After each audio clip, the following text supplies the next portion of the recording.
L'ancien Zitkar parcourait lentement les anciennes archives du Conseil galactique. Ses quatre bras manipulaient avec précaution les vieux documents tandis que ses grands yeux parcouraient le texte. La poussière le faisait éternuer, mais il continuait à chercher. Il avait besoin de trouver quelque chose d'important, quelque chose que tout le monde avait oublié. « Cela doit être là », murmura-t-il.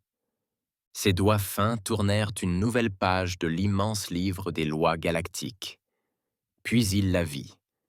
L'avertissement concernant les humains.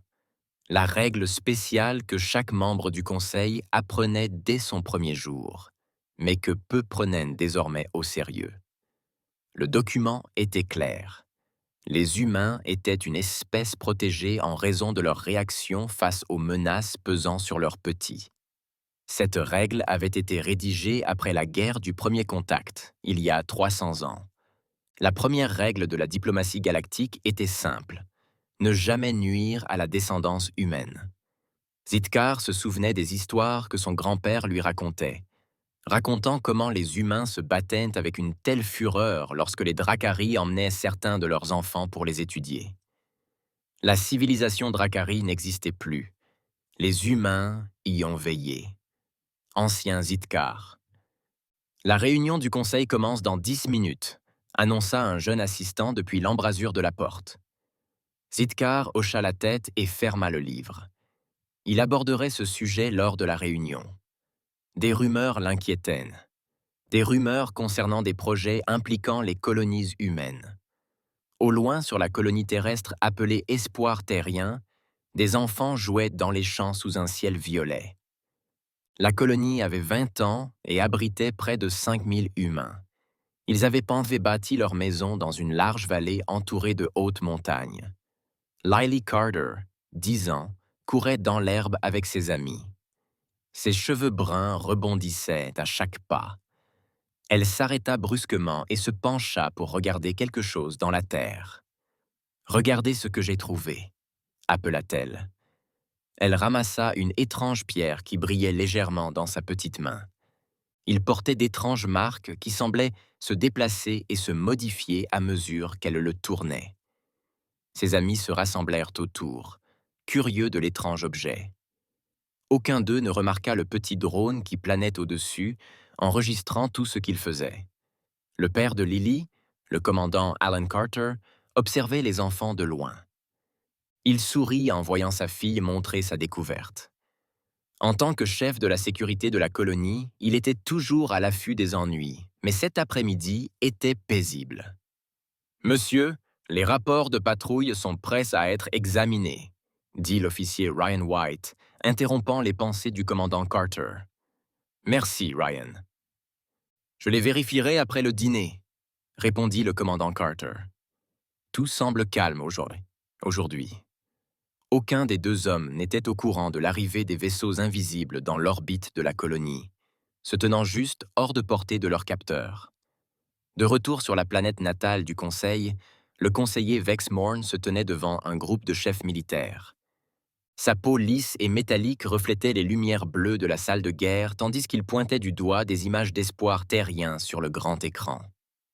Les humains se sont installés sur une planète riche en cristaux zénithaux, a déclaré Vex Morn. Nos scanners révèlent d'importants gisements sous leur colonie. Ces cristaux pourraient alimenter nos flottes pendant des siècles. Mais les traités de protection, depuis des siècles. Mais les traités de protection, commença un général, sont fondés sur la superstition. Vex Morn l'interrompit. J'étudie les humains depuis des années.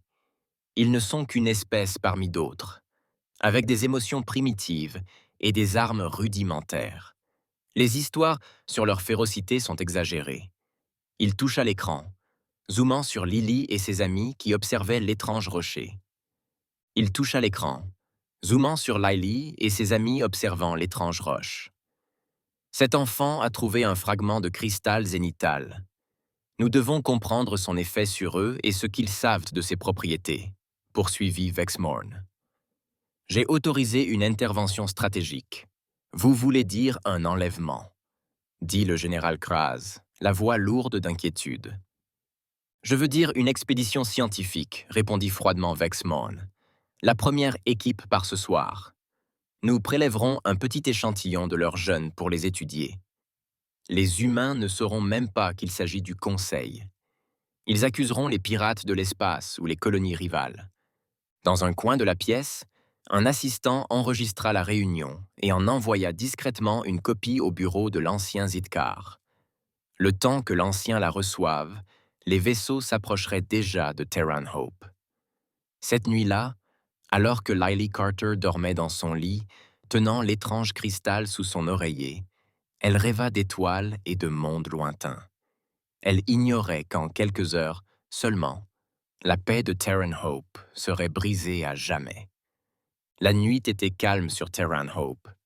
La plupart des colons dormaient tandis que les 3 lunes éclairaient entre leurs maisons. Seuls quelques agents de sécurité patrouillaient dans les rues, et les systèmes de défense automatisés bourdonnaient doucement. Personne ne remarqua l'entrée des vaisseaux furtifs dans l'atmosphère. Ils utilisèrent une technologie qui courbait la lumière autour de leur coque, les rendant invisibles aux yeux et aux capteurs humains. Les vaisseaux atterrirent silencieusement dans les collines, juste au-delà du périmètre de la colonie. Des soldats en armure sombre sortirent des vaisseaux. Ils se dirigèrent comme des ombres vers la colonie. Leurs ordres étaient clairs. Localiser et capturer les enfants qui avaient trouvé le cristal, en particulier la jeune fille nommée Lily Carter.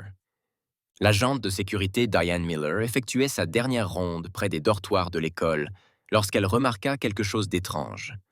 Les oiseaux de nuit avaient cessé de chanter. Elle chercha son communicateur, mais avant qu'elle puisse l'appeler, une fléchette la toucha au cou. Elle réussit à activer sa caméra corporelle avant de tomber. Dans le dortoir principal, Lily Carter se réveilla en sursaut. Elle entendit des pas légers dans le couloir.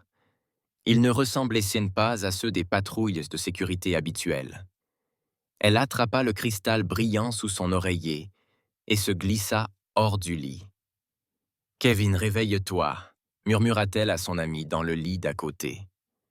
Kevin Porter, 10 ans, se frotta les yeux tandis que Lily le secouait.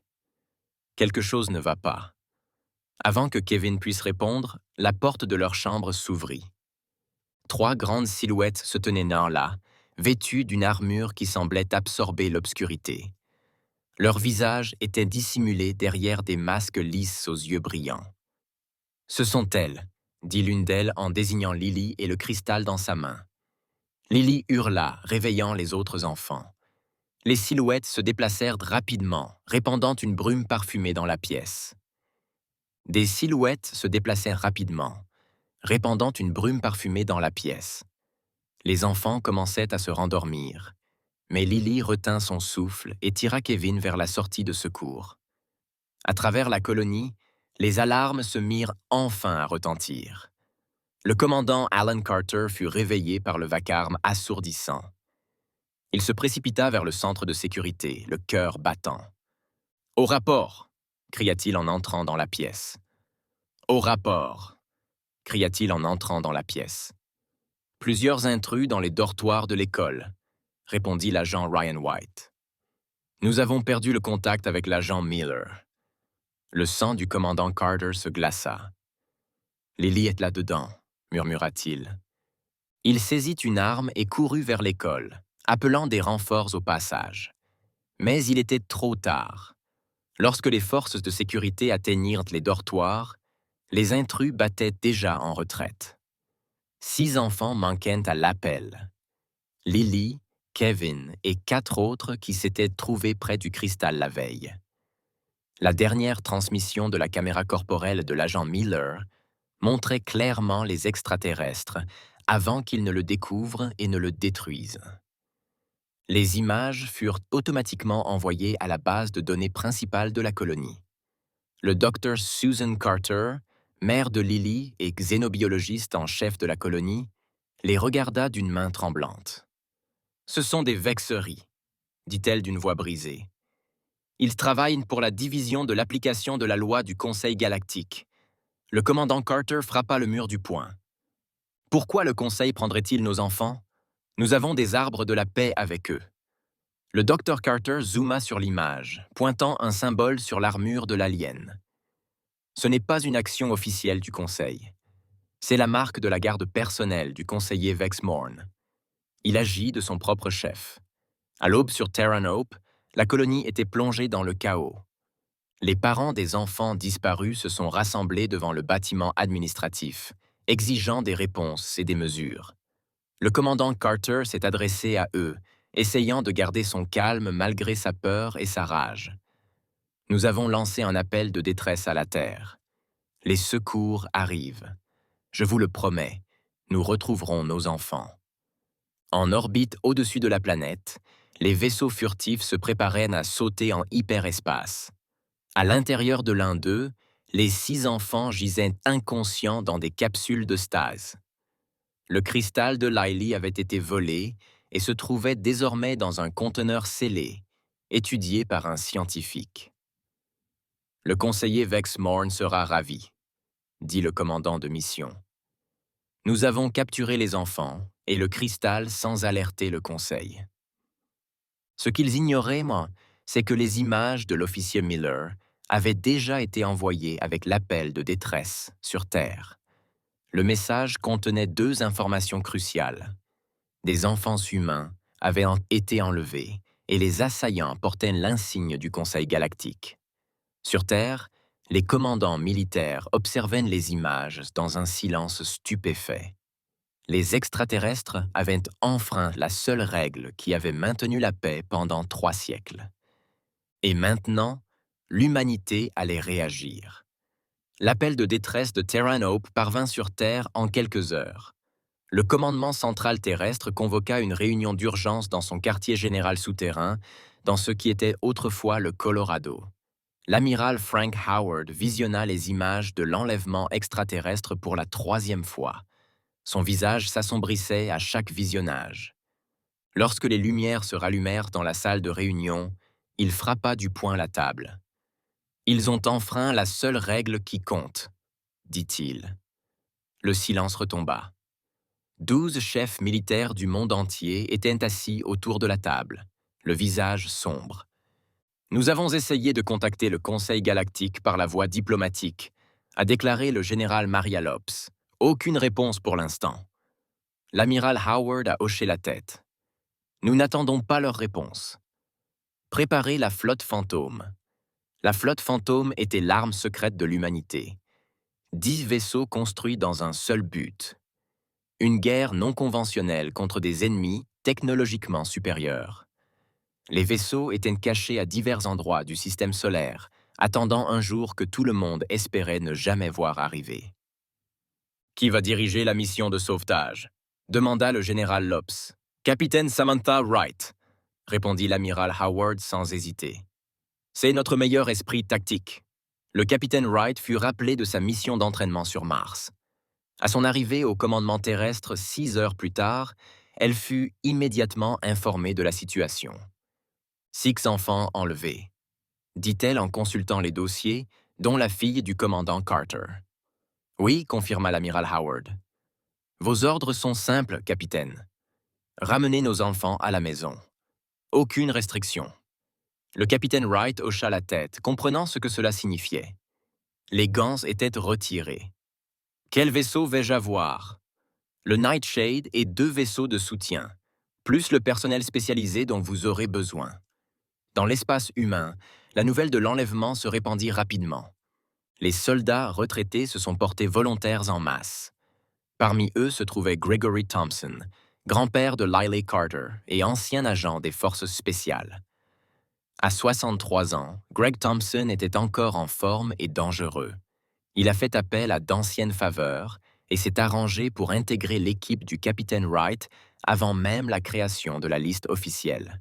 « J'ai une condition », a-t-il dit au capitaine Wright lors de leur rencontre. « Quand nous retrouverons les responsables de l'enlèvement de ma petite-fille, je veux 5 minutes seul avec eux. » Le capitaine Wright observa le visage du vieil homme. « Vous aurez 2 minutes. C'est tout ce qu'il vous faut. » Pendant ce temps, dans la salle du conseil, l'ancien Zitkar découvrait ce qui s'était passé. Il accéda aux archives des vaisseaux quittant le territoire du conseil et découvrit que la flotte personnelle de Vexmorn avait décollé sans avoir déposé de plan de vol en bonne et due forme. Il confronta le conseiller Vexmorn dans ses appartements privés. « Vous avez enlevé des enfants humains, dit-il, la voix tremblante de colère et de peur. Vexmorn leva les yeux de son bureau, sa peau métallique reflétant la lumière. Une expédition scientifique mineure, rien qui concerne le conseil au complet. Espèce d'idiot, siffla Zitkar. Tu as enfreint la première règle. Sais-tu ce que les humains ont fait aux Dracari? Vexmorn fit un geste dédaigneux de la main. Histoire ancienne.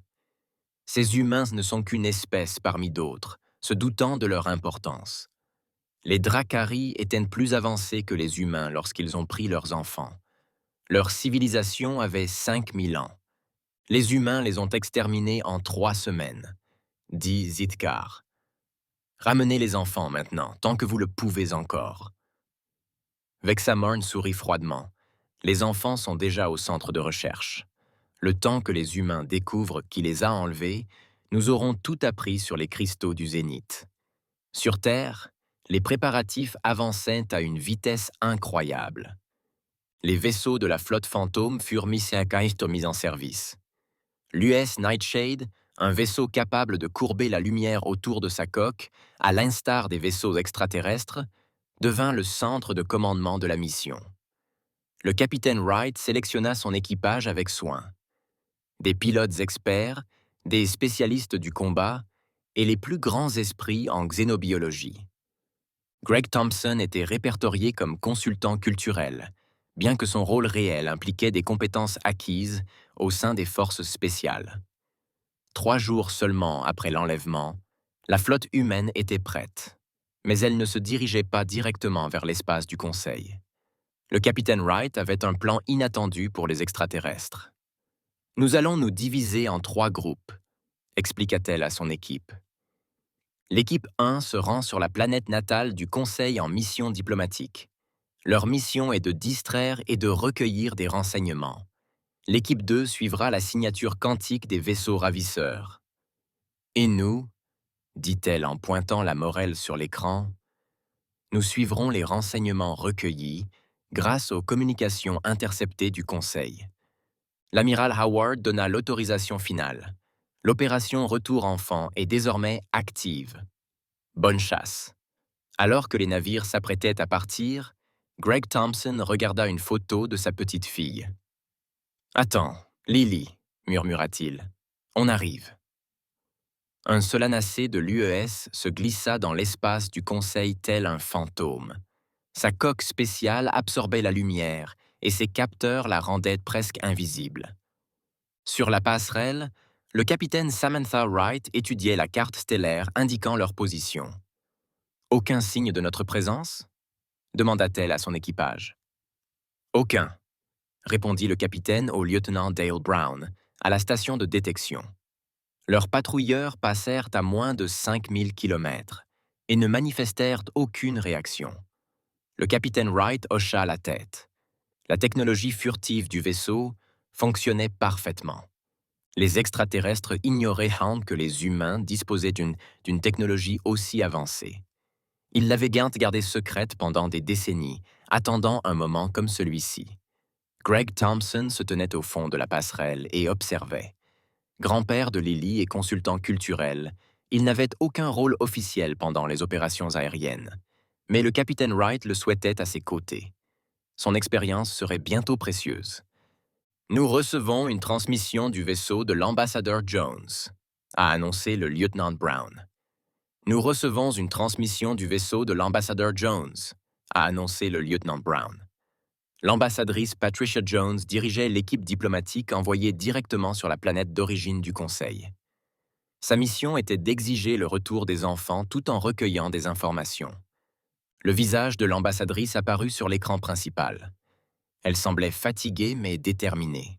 « Le Conseil affirme ne rien savoir de l'enlèvement », rapporta-t-elle. La plupart des membres du Conseil semblaient sincèrement choqués par les images que nous leur avons montrées. « Qu'en est-il du conseiller Vexmorn ?» demanda le capitaine Wright.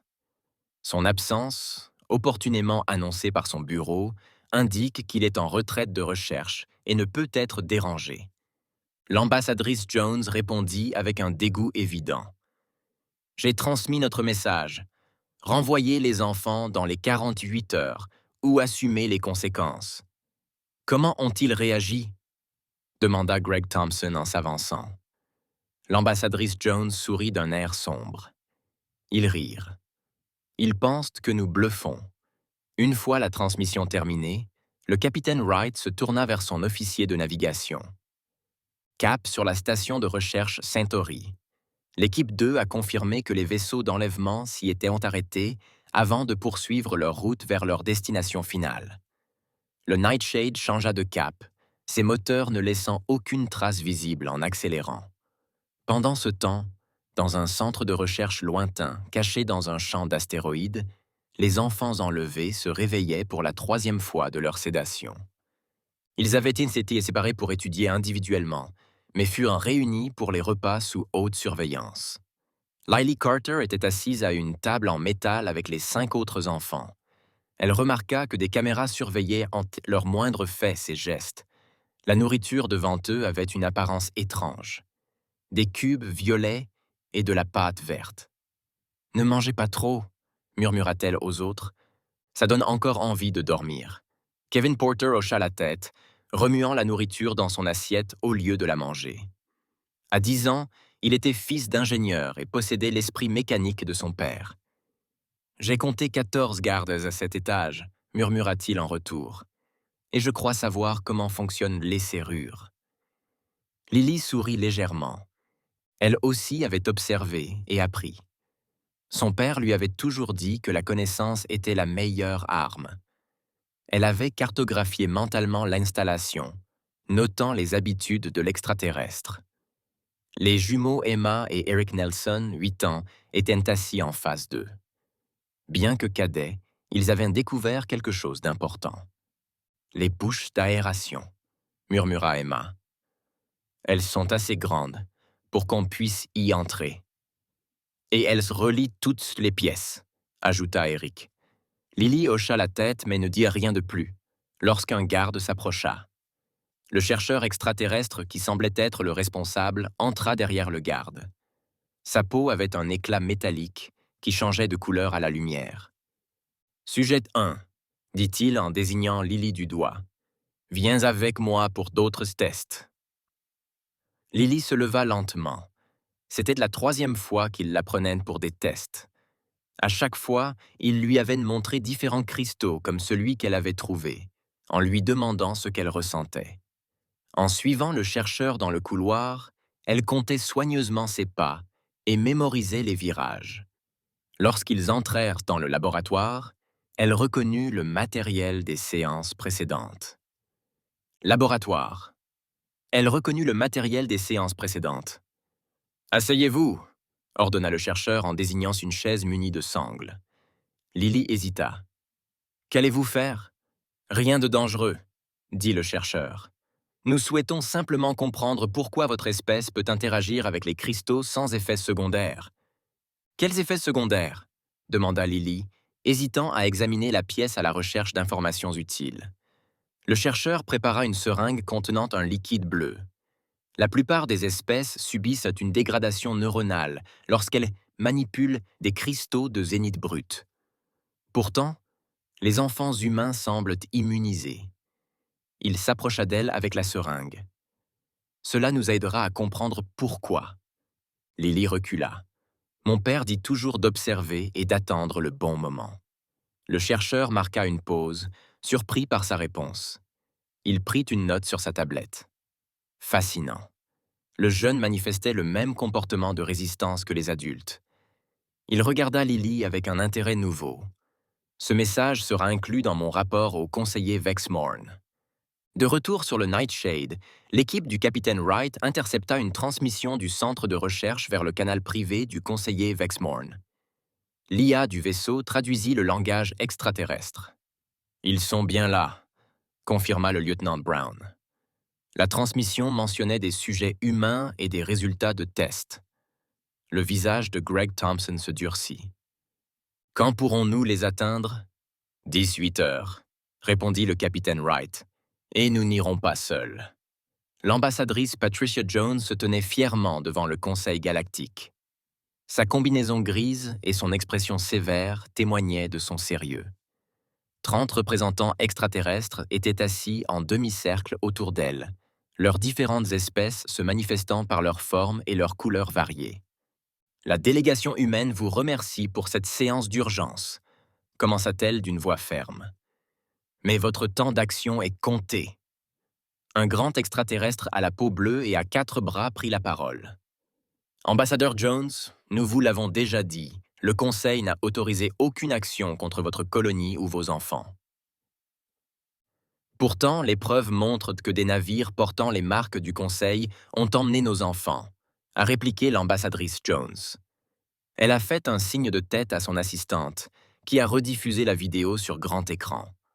Alors que les membres du Conseil visionnaient pour la 2e fois les images de la caméra piéton de l'agent Miller, des murmures ont envahi la salle.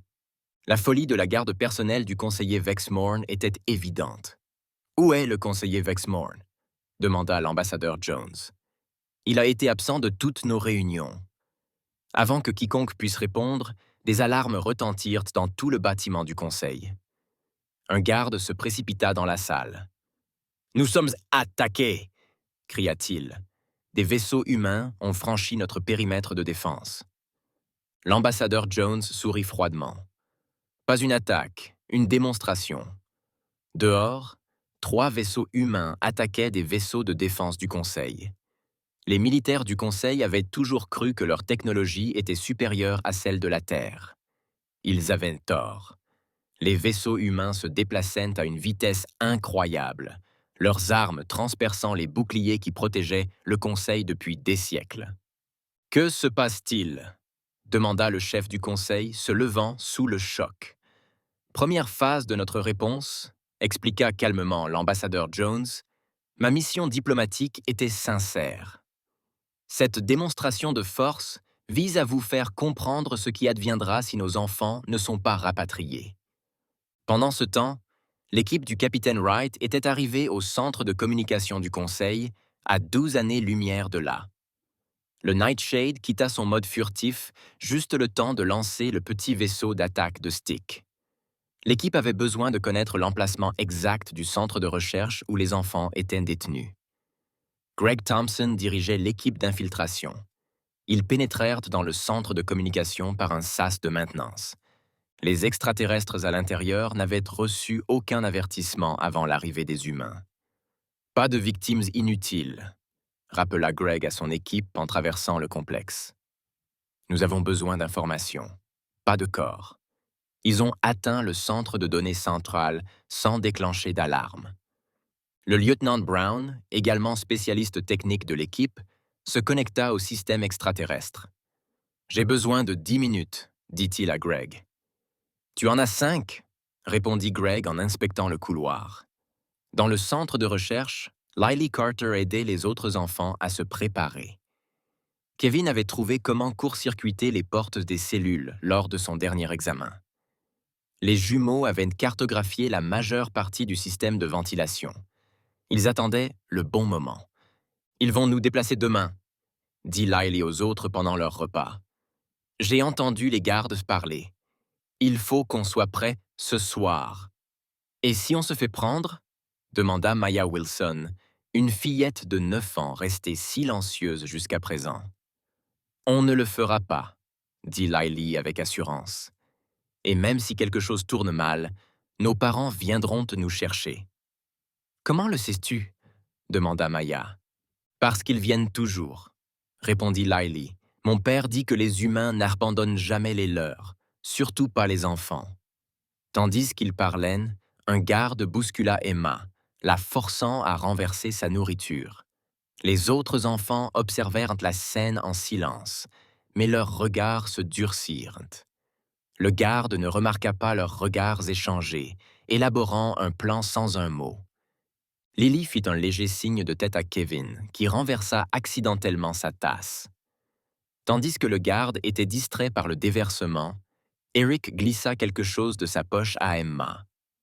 Un petit outil qu'il avait volé au laboratoire.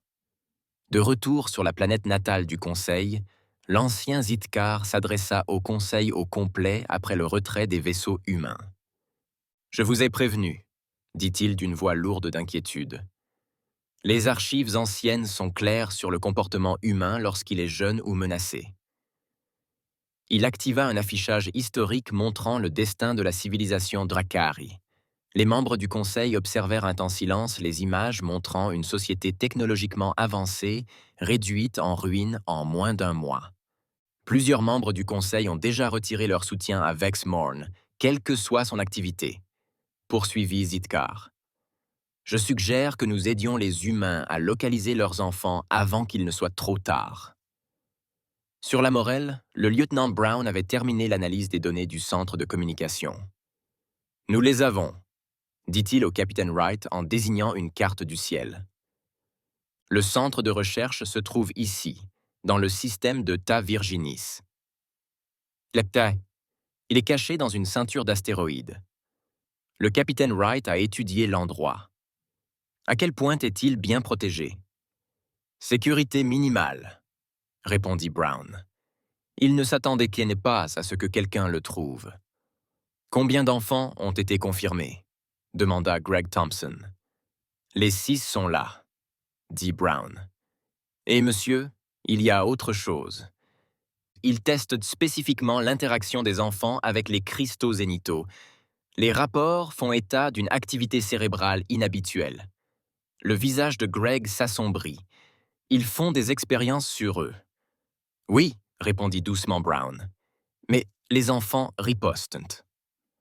De nombreux rapports font état de résistances inattendues et de comportements inquiétants de la part des sujets de test. Greg sourit d'un air sombre. C'est ma petite fille. Il se tourna vers le capitaine Wright. Il faut agir maintenant. Le capitaine Wright acquiesça et ouvrit un canal vers tous les vaisseaux humains en zone de conseil. À toutes les unités, nous avons confirmé la position de la cible. Convergence vers Tau Virginis. Le retour de l'opération enfant entrera en phase finale dans 6 heures. Lily Carter était assise tranquillement dans sa cellule, attendant le bon moment. Les gardes venaient de terminer leur patrouille du soir. Les enfants avaient 3 heures avant le prochain contrôle. C'était l'heure. Prêt? Chuchota-t-elle à travers la petite grille d'aération qui reliait sa cellule à la prochaine vérification de Kevin. C'était l'heure. Prêt? Chuchota-t-elle à travers la petite grille d'aération qui reliait sa cellule à la porte d'à côté de Kevin. Prête, répondit Kevin. Je fermerai les serrures à ton signal. Lily avait réuni les 6 enfants en équipe pendant leur captivité. Chacun avait une tâche à accomplir. Kevin désactiverait les serrures des portes. Les jumeaux Nelson guideraient sans tout le monde à travers les bouches d'aération qu'ils avaient qu'à se cartographier. Maya Wilson créerait une diversion si nécessaire. Et Jack Reed, l'aîné, 11 ans, aiderait Lily à guider tout le monde vers la salle de communication qu'ils avaient découverte. Ces 3 derniers jours, Lily avait soigneusement rassemblé de petits objets. Un stylo trouvé par un chercheur négligent, une fourchette sur un plateau repas, et même des cordons de ses propres vêtements. Ces simples objets devinrent des outils entre ses mains. « Attends mon signal », dit-elle, 1 heure après l'extinction des feux. Lorsque les lumières du centre s'éteignirent pour le cycle nocturne, Lily commença à compter les minutes en silence. Les gardiens pensaient que les enfants dormaient, surveillés par des capteurs qui détectaient les mouvements dans leur lit. Mais Lily avait compris que les capteurs ne mesuraient que la pression, et non la température corporelle ni les battements de cœur. Elle avait rembourré ses couvertures pour ressembler à une forme endormie. Au bout d'1 heure exactement, elle tapa un code simple sur le mur. 3 courts, 2 longs. Le signal se propagea de cellule en cellule. Kevin se mit immédiatement au travail. Muni du stylo que Lily lui avait donné, il passa la main par la petite fente de sa porte et toucha 2 fils dénudés découverts quelques jours plus tôt. L'alimentation électrique du bâtiment fluctua pendant 1 seconde, le temps que les serrures électromagnétiques se réenclenchent. Les 6 portes des cellules s'ouvrirent en même temps. Les enfants regagnèrent silencieusement le couloir et se retrouvèrent à l'endroit convenu, un local de maintenance près de leur cellule.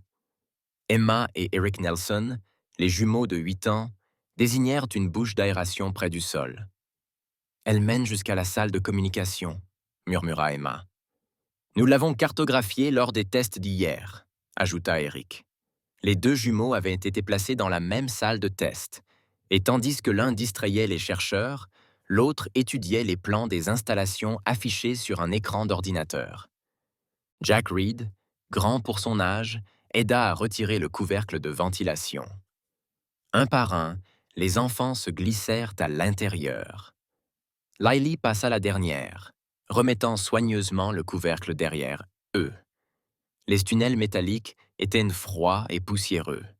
Les enfants rampèrent en file indienne, suivant les indications des jumeaux. Arrivés à un carrefour où le puits de maintenance s'élargissait, Lily les rassembla pour une brève pause. « Souviens-toi du plan », murmura-t-elle. « Une fois arrivés à la salle de communication, Jack et moi essaierons d'envoyer un message à la Terre.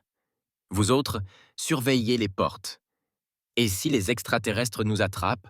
demanda Maya, la voix légèrement tremblante. « Ils ne le feront pas », lui assura Lily. « Mais s'il arrive quelque chose, on reste ensemble. Personne n'est laissé pour compte. » Les enfants continuèrent leur chemin à travers le système de ventilation. Après 20 minutes de ramper prudemment, ils atteignirent la bouche d'aération qui donnait sur la salle de communication. À travers les lattes, ils purent constater que la pièce était vide, à l'exception d'un garde. « Il nous faut une diversion », murmura Lily. Maya acquiesça. Elle s'était exercée à chanter des oiseaux pendant leur captivité, ce qui fascinait les chercheurs extraterrestres. Elle se dirigea vers un autre conduit d'aération qui donnait sur un couloir et émit une série de gazouillis étranges. Le garde de la salle de communication entendit le bruit et leva les yeux, perplexe. Devant la persistance des bruits, il quitta son poste à contre-cœur pour aller enquêter. Dès qu'il fut parti, Jack poussa le volet d'aération et les enfants descendirent dans la pièce. Lily et Jack se dirigèrent vers la console de communication tandis que Kevin s'occupait de verrouiller les portes. « Tu peux la faire fonctionner ?» demanda Kevin en observant la technologie extraterrestre.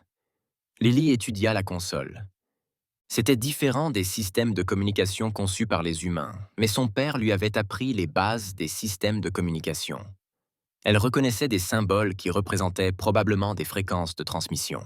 « Je pense que oui, » dit-elle. « Il faut juste trouver la bonne fréquence pour les vaisseaux humains. » Pendant que Jack montait la garde, Lily travaillait sur la console. Après plusieurs tentatives infructueuses, une lumière se mit à clignoter sur le panneau. « Je pense que ça marche », murmura-t-elle avec enthousiasme. Lily se pencha vers ce qui semblait être un haut-parleur. Voici Lily Carter, de Terran Hope. 6 enfants capturés. Nous sommes dans un centre de recherche caché dans des astéroïdes.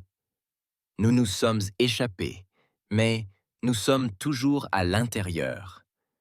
Ils étudient notre interaction avec d'étranges cristaux. Elle répéta le message 3 fois, espérant qu'il atteindrait les vaisseaux humains dans la zone. Elle n'avait aucun moyen de savoir si la transmission avait bien eu lieu, ni qu'il l'avait entendue. Soudain, des alarmes se déclenchèrent dans tout le complexe. La porte de la salle de communication s'ouvrit et 3 gardes se précipitèrent à l'intérieur, armes au poing. « À vos ventilations !» cria Lily. Les enfants se précipitèrent vers l'ouverture, mais ils ne furent pas assez rapides. Les gardes attrapèrent Maya et Eric avant qu'ils ne puissent s'échapper. Lily regarda derrière elle depuis l'entrée du conduit. Elle ne pouvait pas les laisser derrière elle.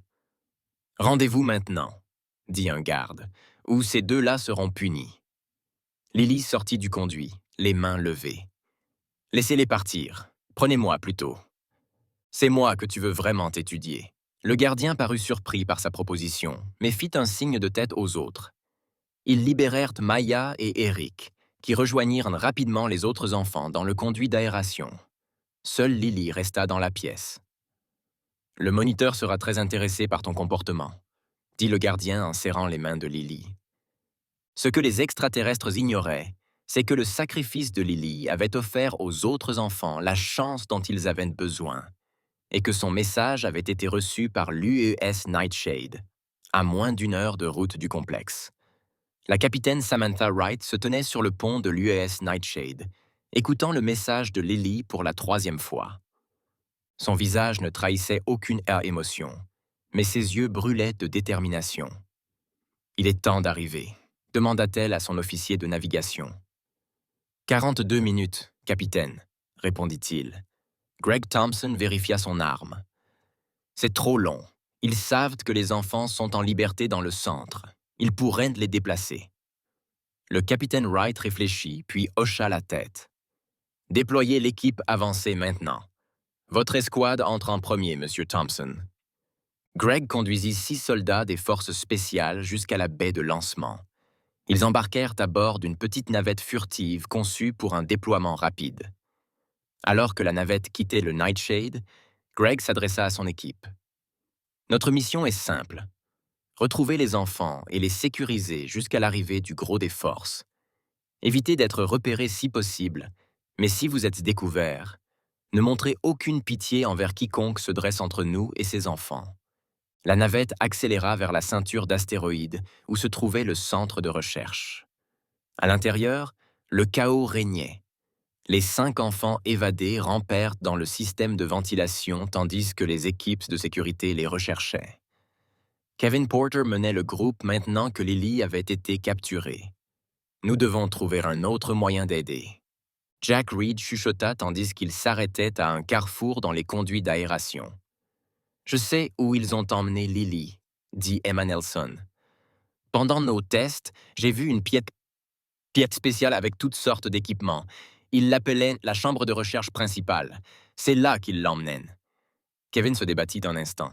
« Et puis, c'est là qu'on va aller. On ne peut pas la laisser derrière. » Les enfants changèrent de direction, suivant les indications d'Emma à travers le dédale de conduite d'aération. Après 15 minutes de mouvement prudent, ils atteignirent une bouche d'aération surplombant un grand laboratoire. À travers les lattes, ils purent apercevoir Lily attachée à une chaise au centre de la pièce. Plusieurs chercheurs l'entouraient, préparant le matériel. « Le conseiller veut des résultats immédiats, » dit un chercheur. « Augmentez l'exposition au cristal au maximum. » Kevin regarda les autres. « Il nous faut un plan. » « Je peux court-circuiter le courant comme je l'ai fait avec les portes, » suggéra-t-il. « Mais cela pourrait affecter tout le complexe. »« Faites-le, » dit Jack fermement. Pendant que Kevin se préparait à saboter le système électrique, le chercheur principal s'approcha de Lily avec un gros cristal lumineux. « Tu as fait preuve d'une résistance et d'une intelligence remarquables, » lui dit-il. « La plupart des espèces seraient passives après avoir été capturées. Tu as organisé les autres, n'est-ce pas ?» Lily lui rendit son regard avec défi. « Les humains n'abandonnent pas facilement, surtout pas quand on nous prive de notre liberté. » Le chercheur prit des notes sur sa tablette. Fascinant. « Maintenant, je veux que tu prennes ce cristal dans tes mains et que tu me dises ce que tu ressens. » Avant que Lily puisse répondre, les lumières du complexe vacillèrent et s'éteignirent. Les lumières d'urgence s'allumèrent, baignant la pièce d'une faible lumière rouge. « Maintenant !» chuchota Jack. Les enfants ouvrirent la ventilation et se laissèrent tomber dans le laboratoire. Les chercheurs furent si surpris par la soudaine panne de courant et l'apparition d'enfants au plafond qu'ils restèrent figés un instant. Cette hésitation suffisait aux enfants. Jack et Maya écartèrent un chercheur tandis que les jumeaux s'emparaient du matériel de laboratoire et le lançaient sur les autres. Kevin courut vers Lily et commença à lui détacher ses liens. Il était temps de partir. Une alarme retentit dans tout le laboratoire. Une voix annonça dans les haut-parleurs. Brèche de sécurité dans le poste d'amarrage numéro 1. Un vaisseau inconnu s'était amarré à la coque. L'équipe de secours humaine était arrivée. Greg Thompson mena son équipe à travers les couloirs du complexe avec une efficacité glaciale. Ils se déplaçaient comme des ombres, utilisant une technologie qui brouillait les capteurs internes du complexe. Lorsqu'ils rencontrèrent les équipes de sécurité, ils utilisèrent des armes non létales qui endormirent instantanément les extraterrestres. Des signes de vie détectés plus loin. Des armes qui endormirent instantanément les extraterrestres. Des signes de vie détectés plus loin, rapporta un soldat en vérifiant un scanner portatif. 6 petits humains et plusieurs extraterrestres dans le laboratoire principal. Le cœur de Greg battait plus vite. Les enfants. Approchaient. Formation de secours standard. Alors qu'ils approchaient du laboratoire, ils entendirent des bruits de lutte. Greg fit signe à son équipe d'enfoncer la porte immédiatement. L'équipe des forces spéciales fit irruption dans le laboratoire et découvrit une scène inattendue. Les enfants avaient déjà libéré Lily et combattaient les chercheurs à l'aide d'armes improvisées. 2 extraterrestres gisaient inconscients au sol, tandis qu'un autre était acculé par les jumeaux qui lui lançaient de petits objets avec une précision surprenante. Lorsque les portes s'ouvrirent, les enfants se retournèrent, prêts à affronter ce qu'ils pensaient être d'autres gardes. Au lieu de cela, ils virent des humains en tenue de combat. Lily s'avança, se tenant debout, protecteur, devant les autres enfants. Greg retira son casque, dévoilant son visage. « Lily ?» dit-il d'une voix émue. Les yeux de Lily s'écarquillèrent. « Grand-père !» Elle courut vers lui, et il s'agenouilla pour la prendre dans ses bras. « Je savais que tu viendrais, » dit-elle. « Nous viendrons toujours, » répondit Greg en la serrant fort. « Peu importe où il t'emmène. » Le reste de l'équipe de Greg sécurisa la pièce pendant qu'il vérifiait si les autres enfants étaient blessés. Étonnamment, ils semblaient tous relativement indemnes, bien que fatigués et affamés. « Capitaine, nous avons sécurisé les cibles principales, » annonça Greg sur sa liaison de communication. « Les 6 enfants sont rétablis et prêts à être extraits. »« Bien reçu, » répondit le capitaine Wright. « L'équipe principale a sécurisé le centre. Plus aucune résistance. Ramenez-les à la maison. » Alors que Greg conduisait les enfants vers le point d'extraction, une alarme retentit. Une porte de sécurité ferma le couloir devant. Greg changea d'itinéraire, annonça calmement son équipe. Point d'extraction secondaire. Lily le tira par le bras. « Attendez. Il y a quelque chose que tu dois voir. Les cristaux qu'ils étudiaient. Ils sont importants. » Greg baissa les yeux vers sa petite fille. « Comment le sais-tu? Parce que je peux les entendre, » dit Lily. « Nous tous, nous les entendons. C'est pour ça qu'ils nous ont emmenés. Les cristaux. Ils parlaient aux enfants. » 1 mois après le sauvetage, la grande chambre du Conseil galactique avait bien changé. Des soldats humains armés se tenaient à chaque entrée. Les membres du Conseil, assis, attendaient nerveusement l'arrivée de la délégation humaine. L'ancien Zitkar, désormais à la tête du Conseil après le départ de Vexmorn, regarda les portes de la salle s'ouvrir. L'ambassadrice Patricia Jones entra la première, suivie du capitaine Samantha Wright et de plusieurs autres officiels. Derrière eux se trouvaient 6 petites silhouettes, les enfants secourus. Les extraterrestres murmurèrent de surprise. « Surfils, amener des enfants à une telle réunion était sans précédent. La délégation humaine est reconnue, » annonça officiellement frère Zitkar. « Nous vous souhaitons la bienvenue et vous présentons à nouveau nos plus sincères excuses pour les agissements de l'ancien conseiller Vexmorn. » L'ambassadeur Jones acquiesça froidement. Les enfants demandèrent à être présents.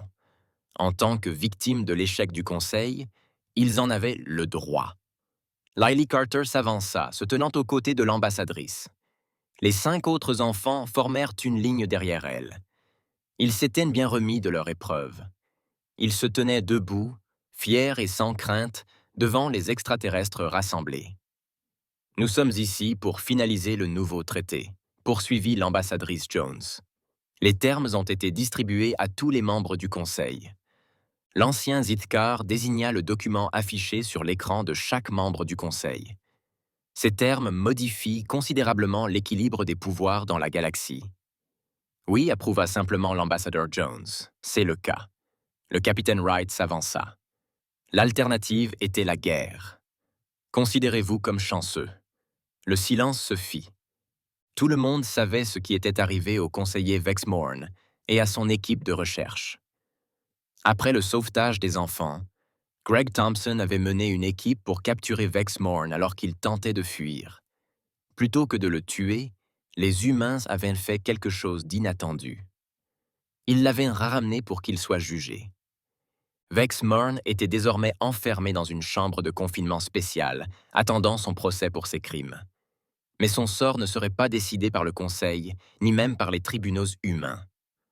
À la surprise générale, la Terre avait déclaré que les enfants enlevés détermineraient eux-mêmes sa sentence.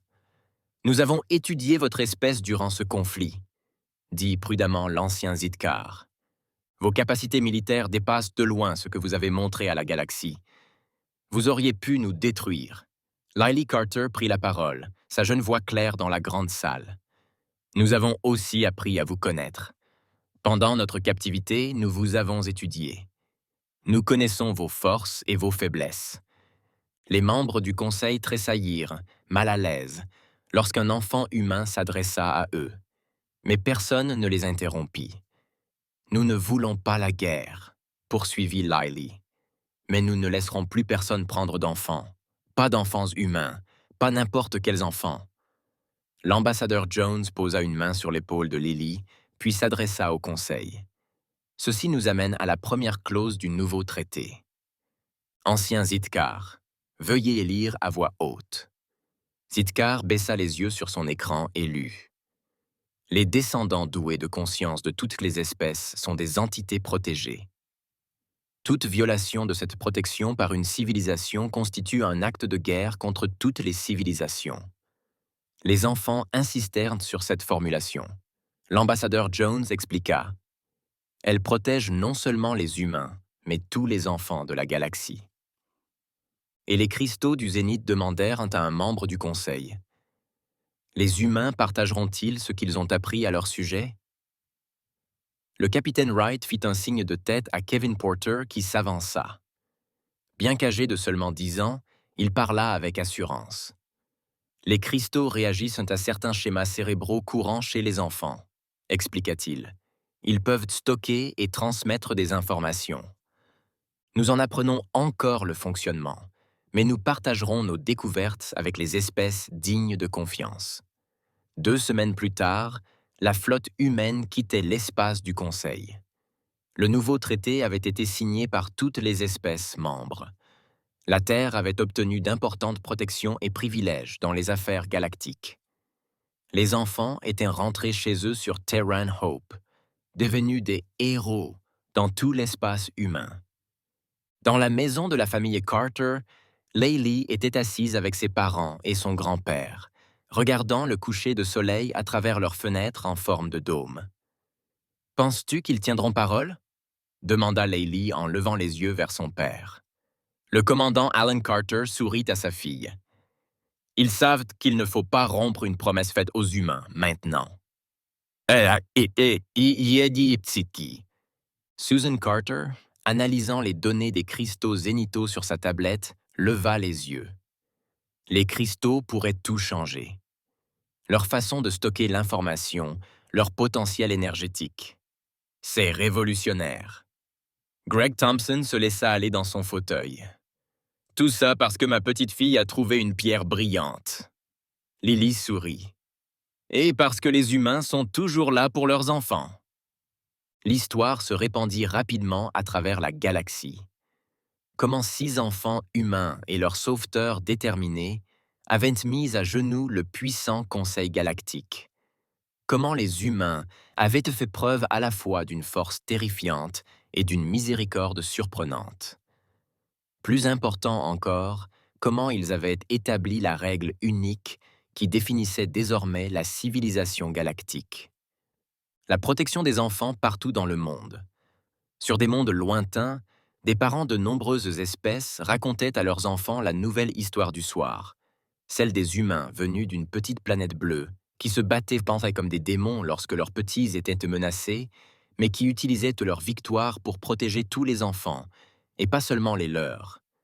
Et dans les années qui suivirent, chaque fois que des conflits surgirent entre les espèces, les médiateurs commencèrent toujours par le même rappel: se souvenir de la première règle de la galaxie.